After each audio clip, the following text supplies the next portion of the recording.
안녕하세요. 경제민촉 정혜경입니다. 한국은행은 올해 한국 경제가 회복세에 접어들며 3%대 성장할 것으로 예측했습니다. 하지만 우크라이나 사태가 세계 경제를 위협하고 골드만삭스 등 세계 경제는 이미 스태그플레이션이라고 분석하며 우리나라 경제 성장률에도 빨간불이 켜졌습니다. 코로나19, 긴축, 금리 인상, 전쟁까지 이 변수가 늘어나는 세계 정세 속에서 우리나라 경제가 나아가야 할 방향이 무엇인지 진단해 보겠습니다. 한국 산업의 발전을 위해서 연구와 정책을 제안하는 국내 유일의 국책연구기관입니다. 산업연구원의 주현 원장과 이야기 나눠보겠습니다.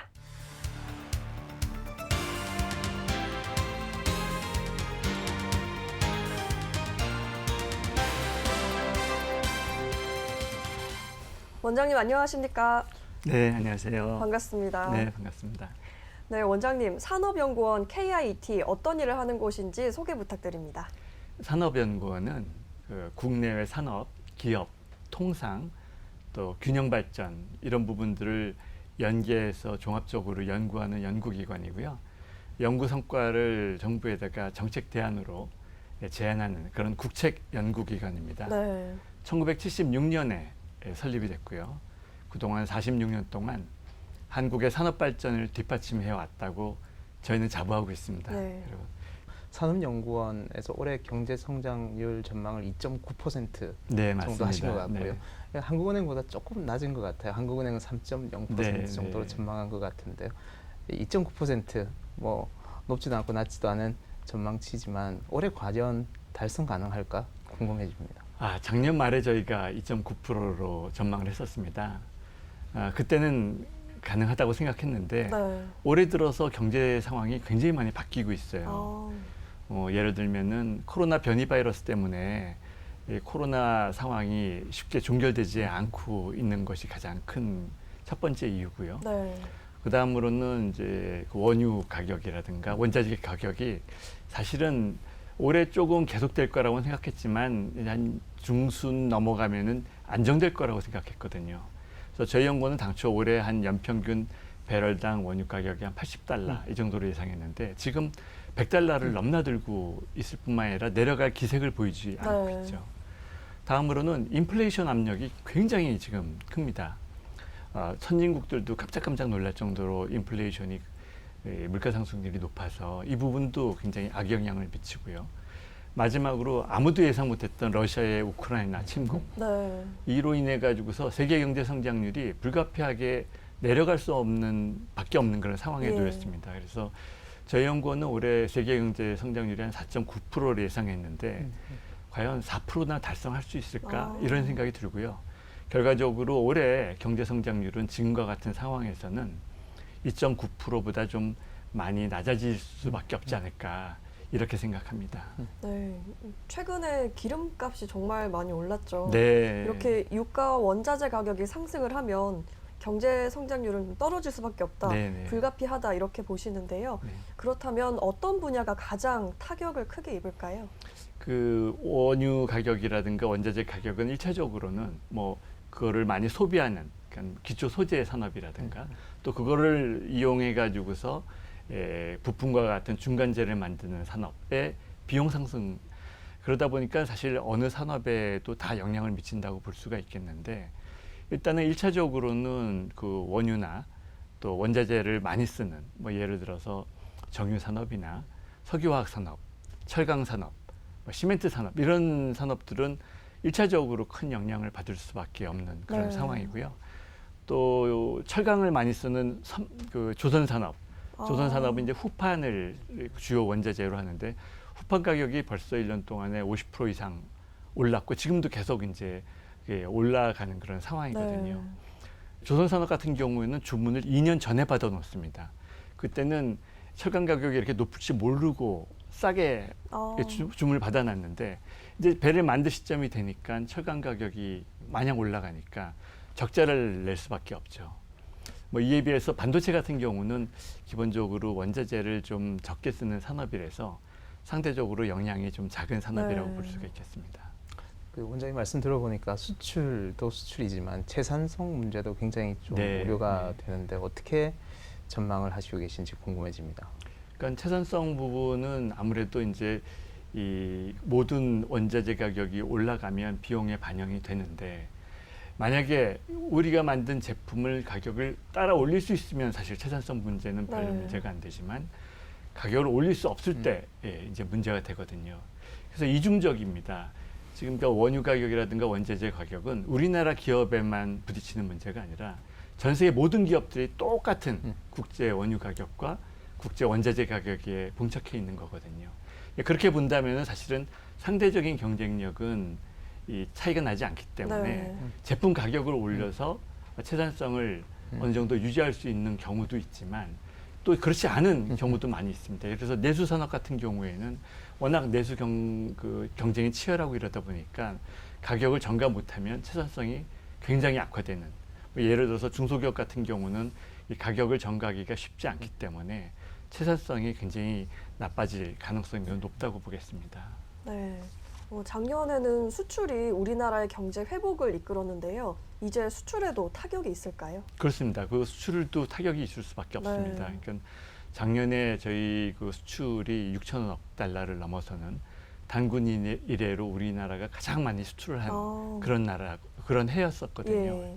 올해도 저희 연구원 같은 경우는 한 1.5% 수출이 증가해서 한 6,500달러 정도, 억 달러 정도는 수출할 수 있을 거라고 봤습니다. 이 수출이 증가하는 데는 두 가지 요인이 있습니다. 수출 물량이 늘어나서 수출 금액이 증가할 수도 있지만 수출 단가가 올라서 수출 금액이 증가할 수 있습니다. 그래서 작년 같은 경우에는 원유 가격이라든가 원자재 가격이 많이 올랐기 때문에 우리가 수출하는 가격도 다 단가를 높여서 수출했거든요. 아마 작년에 수출이 굉장히 높은 그런 규모로 수출한 데에는 그런 요인이 굉장히 크게 작용을 했습니다. 근데 올해도 그런 요인이 작용한다면 수출 규모는 커지겠지만 앞서 말씀드린 대로 가격을 전가하지 못한다던가 혹은 뭐 인플레이라든가 여러 가지 사정 때문에 세계 경제 성장률이 떨어져서 수요가 줄어들고 결국 우리 수출 상품에 대한 수요가 줄어들어서 수출 물량이 줄어든다면 수출의 타격이 불가피할 수도 있겠습니다. 그래서 이게 지금 상황에서는 이 수출이 늘어나는 그 효과가 더 클지 줄어드는 효과가 더 클지 쉽사리 예상하기는 쉽지 않은 상황입니다. 그렇군요. 전 세계 산업 생산이 급속도로 위축되고 있는데요. 우리는 글로벌 공급망 문제를 가지고 있는 것 같습니다. 이 글로벌 공급망 문제를 해결하기 위한 대책이 있을 텐데요. 아마 단기적인 것과 중장기적인 것이 있을 것 같은데 어떤 것들이 있을지 궁금합니다. 사실 그 공급망이라고 하면 우리가 1년 전만 하더라도 공급망이라는 단어를 일반 대중들은 들어보지도 못한 그 상황이었거든요. 그때 1년 전부터 이제 공급망이라는 단어가 아주 우리 국민들에게도 친숙한 단어가 되었습니다. 그 이유는 물론 우리 코로나 때문에 어떤 물자들이 막 공급이 잘 안 되는 그런 상황을 겪기도 했고요. 또 뭐 미중 무역 마찰이라든가 또 예컨대 국가 간의 분쟁, 또 자연재해, 뭐 최근에는 러시아의 우크라이나 침공과 같은 별의별 이유 때문에 지금 공급망이 문제가 생기는 그런 사태가 벌어졌거든요. 맞습니다. 그리고 앞으로도 이런 일이 비일비재할 거라고 이제 생각이 됩니다. 그래서 공급망에 대한 말씀하신 그런 단기적 대책은 일단 공급망이 위험한 그런 문제가 생길 소지가 있는 물품들을 좀 저희가 사전에 식별하는 그런 작업이 필요합니다. 그래서 그런 물품에 대해서는 평소에 잘 모니터링하고 있다가 문제가 생겼을 때 또 문제가 생기기 전이라도 사전에 비축을 한다던가 대비책을 마련해 놓을 필요가 있고요. 문제가 생기면 신속하게 공공 부분과 민간 부분이 협력을 해서 대안을 찾는 그런 시스템을 마련해 놔야 됩니다. 장기적으로 봤었을 때는 사실은 특히 이제 우리가 관심을 갖는 거는 국가 안보와 관련된 전략 물품들 이런 부분들은 단순하게 일시적인 그런 타격이 아니라 우리 국가의 안보와 관련된 존립과 관련된 문제이기 때문에 그런 물품들에 대해서는 특단의 대책이 필요합니다. 그런 물품들에 대해서는 어느 정도는 국내에서 생산 기반을 확보해 놓을 필요가 있겠고요. 또 우리 동맹국들과 협력하고 연계해서 공급망 안정망을 확충할 수 있는 그런 외교적인 통상적인 노력도 함께 기울여야 될 것이라고 생각합니다. 네. 지금 우크라이나 사태 외에도 코로나19 사태가 지속되고 있고요. 또 미국의 긴축과 금리 인상에 대한 우려도 큽니다. 참 변수가 많은 것 같은데요. 올해 좀 커질 것이라고 예상했던 소비 심리가 되려 위축이 되지 않을까 그런 우려도 나오고 있어요. 어떻게 보십니까? 네, 우려됩니다. 정말 우려됩니다. 말씀하신 것처럼 그 인플레가 지금 생각하지도 못했던 수준으로 물론 작년에 유가나 원자재 가격이 높아졌기 때문에 어느 정도 이제 물가는 상승할 거라고 생각을 했는데 네. 생각보다 훨씬 더 우리나라 같은 경우는 지난 3월 달에 지난 1년 전년에 비해서 소비자 물가가 4.1%가 올라갔습니다. 10년 만에 가장 높은 물가 상승률이거든요. 우리나라는 정말 별로 높지 않은 겁니다. 미국 같은 나라에 비하면. 네. 미국 같은 경우에는 1년 전에 비해서 7, 8% 지금 물가 상승률이 지금 이루어지고 있고요. 그래서 전 세계 그 중앙은행들이 다 비상행에 걸렸습니다. 이 물가 상승률은 당연히 실질적으로 가게가 구매할 수 있는 그 여력을 줄이기 때문에 네. 소비 위축으로 이어질 수밖에 없고 더더군다나 이제 물가 상승이 이게 만연되지 않게 하기 위해서 각국 중앙 정부들은 이자율을 올리는 정책을 취합니다. 우리나라 같은 경우도 벌써 작년에 이어서 작년에서 올해까지 4번에 걸쳐서 0.25%씩 4번에 걸쳐서 금리 상승을 했고요. 네. 또 미국의 연준 같은 경우에는 지난 3월에 처음으로 이제 그 연준 기준금리를 높여가지고 앞으로 계속 올릴 거라 그러거든요. 그렇게 된다고 하면은 이자가 높아지면 그 기업이 또 가게가 투자하거나 소비할 여력이 줄어들기 때문에 소비 심리의 위축은 불가피합니다. 그래서 네.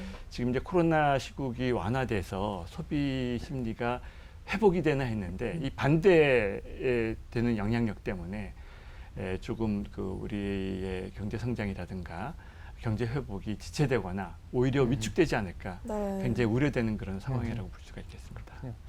저는 탄소 중립 이슈도 좀 걱정이 되는데요. 네. 이 산업 경쟁력, 기업의 경쟁 우위를 해칠 수 있는 환경이 조성되고 있는데요. 네. 이거 어떻게 저희가 준비를 해야 될지 조금 걱정이 됩니다. 네. 탄소 중립은 사실 우리나라만의 이슈는 아니고 전 인류적, 전 지구적인 그런 이 목표와 관련된 그런 이제 얘기라고 볼 수가 네. 있거든요. 그래서 탄소 중립은 우리가 뭐 하고 싶어서 하고 안 하고 싶어서 안 하는 그런 부분이 아니라 또 그 전 인류적 가치를 위해서 해야 될 당위적인 노력도 있지만 세계 경제 환경이나 통상 환경이 바뀜에 따라서 우리에게 강요되는 그런 측면도 있습니다. 그래서 탄소 중립은 우리가 추구하기는 추구해야 되는데 각 국마다 이 사정이 다 다르거든요. 그래서 우리도 그 사정이 다르기 때문에 우리나라 여건에 맞는 그런 탄소 중립의 경로, 또 네. 목표, 또 속도를 조절해 가면서 탄소 중립을 나가야 되는 그런 이제 우리 처지에 놓여 있다라고 볼 수가 있겠습니다. 네. 그런데 우리나라 산업 구조가 제조업 중심이어서 이 탄소 중립이 쉽지 않을 거라는 의견도 많습니다. 원장님 생각은 어떠신가요? 쉽지 않습니다. 네. 네. 단연코 쉽지 않습니다. 우리 말씀하신 것처럼 우리나라 그 제조업이 GDP에서 차지하는 비중은 한 26, 7% 정도 이 정도 됩니다. 선진국의 예를 들면 미국 같은 경우에는 제조업 비중이 10% 정도밖에 안 되고요. EU 같은 경우는 평균 한 14% 정도 되고 제조업 강국이라고 하는 뭐 독일이나 일본도 20% 내외 정도. 우리나라는 제조업 비중이 굉장히 높은 나라입니다. 제조업 비중이 탄소 중립과 무슨 관계에 있느냐 이제 이렇게 좀 설명을 드리면은 제조업 다른 부분에 있어서는 탄소 중립을 위해서 뭐 기본적으로 많이 아끼면 됩니다. 네. 그리고 제도를 좀 바뀌거나 돈을 더 쓰면 돼요. 예. 투자를 더 많이 하거나. 근데 제조업 같은 경우는 지금의 탄소 중립을 이루기 위해서는 단순히 아끼는 정도만 되는 것이 아니라 제조업 업종별로 그 제품을 만드는 공정을 완전히 갈아엎어야 됩니다. 네. 그러니까 어떻게 보면 공정을 바꾸다 못해가지고서 새로운 산업으로 바뀌어야지만이 탄소를 중립을 이룰 수가 있습니다. 예를 들어 가지고서 철강 산업 같은 경우에는 탄소 중립을 이루기 위해서는 지금과 같은 생산 시스템으로는 탄소 배출이 불가피하거든요. 지금 코크스를 이용을 하는데 네. 이 코쿠스 이용이 아니라 예를 들어서 지금은 아직 상용화가 충분히 되지 않은 기술입니다만 수소를 이용해서 철강을 만드는 기술이 충분히 개발되어야지만이 제조업에서 탄소 중립을 달성할 수 있거든요. 그러니까 공정이 바뀌어야 된다는 거는 지금 우리 인류가 가지고 있지 않은 새로운 기술을 개발해야만 가능하다는 얘기고, 새로운 기술 개발이 가능하다 하더라도, 기술이 생겼다 하더라도 기존의 설비를 다 바꿔야 된다는 그런 문제가 있습니다. 그러니까 제조업은 탄소 중립이 결코 쉽지가 않은 거죠. 네. 그래서 저희 나라 같은 경우에는 다른 나라보다도 탄소 중립이 더 쉽지 않은 그런 처지에 놓여 있는 것은 분명한 것 같습니다. 그렇다면 이 정부의 목표대로 2050년도까지 탄소 배출을 100% 감축을 할 수가 있을까요? 우리가 2050년에 이제 그 탄소 중립 100% 감축이라고 얘기를 하는데 네. 이 부분은 우리의 사회적 가치 혹은 우리의 비전이라고 얘기를 하는 게 더 적합할 것 같습니다. 왜냐하면은 어느 나라도 지금 예상할 수 없는 그런 기술 개발을 전제를 하고 있거든요. 그러니까 사실 우리나라뿐만이 아니라 많은 선진국들이 2050년까지 탄소 중립을 달성한다고 하지만 네. 비전이지 사실 그게 2050년에 달성이 될지 2055년이 될지 아니면 더 빨리 할 수 있을지 아직 미지의 그런 그 세계라고 볼 수가 있겠습니다. 그래서 그걸 우리가 목표라고 말씀하시는 건 좋은데 중요한 거는 2050년이냐 몇 년이냐가 중요한 것이 아니라 어떻든 간에 이 부분을 달성하기 위해서 우리가 어떤 노력을 하는가가 저는 더 중요하다고 생각을 하거든요. 그리고 그 핵심에는 우리가 갖고 있지 않은 기술을 개발하는 것입니다. 네.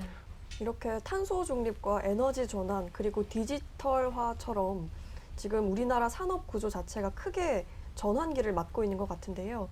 그렇다면 산업 구조가 변하는 이런 전환기를 맞아서 규제와 정책, 제도까지 함께 발맞춰서 변해야 한다는 요구가 많을 것 같습니다. 앞으로 어떻게 해야 될까요? 지금 이제 대전환 얘기를 많이 하죠. 정말 그 우리 시대를 지금 이 시대를 표현하는 적절한 용어인 것 같습니다. 네. 뭐 디지털 전환은 조금 이제 좀 시작한 지가 오래됐지만 이 에너지 전환이라든가 탄소 중립이라든가 이 부분은 단순히 산업의 변화만을 요구하는 것이 아니라 우리 사회 구조, 네. 또 우리의 삶의 방식 전반을 다 변화시키는 요인이 될 거라고 생각이 되거든요. 근데 이에 따라서 새로운 제품, 또 새로운 비즈니스 모델, 새로운 기술이 등장하게 되는데 기존에 그 말씀하신 제도나 규제 가지고는 이런 새로운 기술, 제품, 비즈니스 모델을 감당해낼 수가 없습니다. 네. 왜냐하면 아주 다른 기술 체제에서 나왔던 제도들이기 때문에 그래서 우리가 뭐 잘 아시는 것처럼 이 새로운 기술들과 구제도들이 부딪히는 그런 모습들을 최근에 우리가 많이 볼 수가 있거든요. 예를 들어서 자율주행차가 주행을 하게 되려면 자동차에 운전자가 꼭 있어야 된다 이러는 법 제도가 바뀌어야 됩니다. 네. 언젠가는 자동차에 핸들도 없어질 수가 있는데 자동차 규격에 핸들이 있어야 된다는 규격이 바뀌어야 되거든요. 이런 그 다양한 예를 들어서 뭐 원격 의료라든가 플랫폼 기반의 다양한 서비스들, 예컨대 뭐 타다와 같은 운송 서비스라든가 대출 서비스, 뭐 부동산 중개 서비스, 뭐 이런 부분들이 다 구제도와 네. 새롭게 등장하는 기술에 기초한 새로운 비즈니스 모델들이 지금 충돌해서 해결이 쉽게 안 되는 부분들이기 때문에 새로운 기술, 또 새로 말씀하신 대격변 시기에 우리가 발빠르게 대응하기 위해서는 정책과 제도, 규제를 끊임없이 개혁하려는 그런 노력들이 우리가 뒤따라야 된다고 생각을 합니다. 네, 정말 말씀처럼 산업의 대전환기인 것 같습니다. 이럴수록 산업연구원 같은 싱크탱크의 역할이 더 중요할 것 같은데요. 그렇죠. 하지만 혼자서 할 수는 없는 일이지 않습니까? 네. 정부의 지원도 필요할 것 같은데 네. 어떤 정부와 기업의 도움이 필요하실지 궁금해지는군요. 그 이제 대전환기라는 것은 1, 2년의 그 타임 스팬을 보는 것이 아니라 네. 10년 아니 20년, 30년 후를 내다보는 그런 이제 저희가 우리 사회의 비전을 내다보고 또 전략을 짜야 되는 거거든요. 과거에는 이제 우리가 싱크탱크라고 하더라도 미국이나 일본과 같은 선진국이 갔었던 길이 있기 때문에 그 나라들을 잘 보면 우리가 뭘 해야 되는지가 나올 수가 있었는데 이제는 미국도 일본도 가지 못했던 길을 우리나라도 가야 되거든요. 그러니까 굉장히 먼 미래를 바라보는 그런 시야가 있어야 네. 되고 거기에 따르는 그런 전략들을 갖추기 위해서는 보다 안정적인 그런 연구를 우리가 해내야 됩니다. 그래서 네. 정보정책연구기관과 같은 그런 싱크텔도 연구 역량도 확충해야 될 뿐만이 아니라 이런 연구들을 안정적으로 수행되게 되려면 정치적으로 자율성이나 중립성도 보장해 줘야 되고 또 물적으로나 인적으로 투자를 좀 많이 해서 안정적인 그런 선도적인 연구를 할 수 있는 그런 지원을 해주면 좋지 않을까 이렇게 생각을 해봅니다. 네. 원장님, 향후 계획과 목표가 있다면 한 말씀 부탁드립니다.